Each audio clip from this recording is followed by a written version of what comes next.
সাকিব আল হাসান আমার মনে হয় যেখানেই আছে ও ফিট ফিট আছে ক্রিকেট খেলার জন্য, ও চাচ্ছেও ক্রিকেট খেলতে, বাট ন্যাশনাল টিমে ঢুকতে হলে অবশ্যই কয়েক বছর ভালো পারফর্ম করে আসতে হয়। আদারওয়াইজ আর ডোমেস্টিকে যদি ওই মানের না হয় তাহলে আসলে ডিফিকাল্ট হয়ে যাবে। Crickets all about mental game. So যে যতটা মেন্টালি স্ট্রং থাকবে হয়তোবা সে ততটা সাকসেসফুল হবে ওই লেভেলে। সাকিব আল হাসান আমার মনে হয় যেখানেই আছে ও ফিট ফিট আছে ক্রিকেট খেলার জন্য, ও চাচ্ছেও ক্রিকেট খেলতে, বাট যদি সব প্রসেস ঠিক থাকে তারপর আমরা সিলেক্টর আছে, আমার তো একা ডিসিশনে সব হবে না, টিম ম্যানেজমেন্ট আছে, তিনজন সিলেক্টর আছে, সবাই মিলে বসে ডিসিশন হবে। আমার মনে হয় ওটাই অ্যাকসেপ্ট করবো সবাই। বলতে গেলে নান্নু ভাইয়ের সাথে আমার cricket career start. So Tanzid তামিমের সাথেও লাস্ট খেলেছি 2023-তে।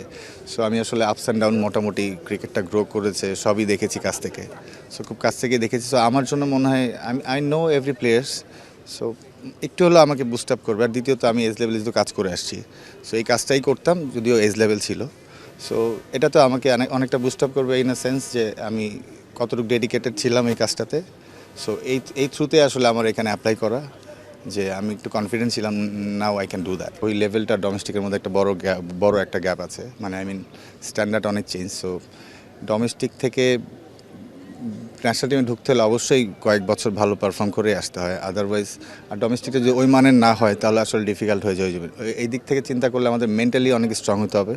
সো ওই জায়গাটা যেহেতু আমি ঘুরে আসছি, আমি হয়তো বা লং টাইম পারিনি, একটা সিরিজ খেলে বেরোয় আসছি, বাট আমি যেটা ফিল করি যে ওই জায়গাটায় আসলে crickets all over mental game. So যে যতটা মেন্টালি স্ট্রং থাকবে হয়তোবা সে ততটা সাকসেসফুল হবে ওই লেভেলে। আগে একটা বড় একটা স্পেস ছিল প্রিমিয়ার লিগ সিলেকশনের ক্ষেত্রে।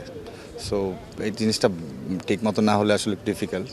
সো তারপরেও বোর্ড ট্রাই করছে কয়েকটা এক্সট্রা টুর্নামেন্ট করার জন্য। সো ডোমেস্টিক ছাড়া তো আর কোনো অপশন নেই প্লেয়ারদের সিলেক্ট করার। সো ডোমেস্টিকটা তো বেটার হইতেই হবে। সো ওটার জন্য আই হোপ বোর্ড আরও বেটারভাবে উদ্যোগ নেবে, বেটার কিছু করার চেষ্টা করবে।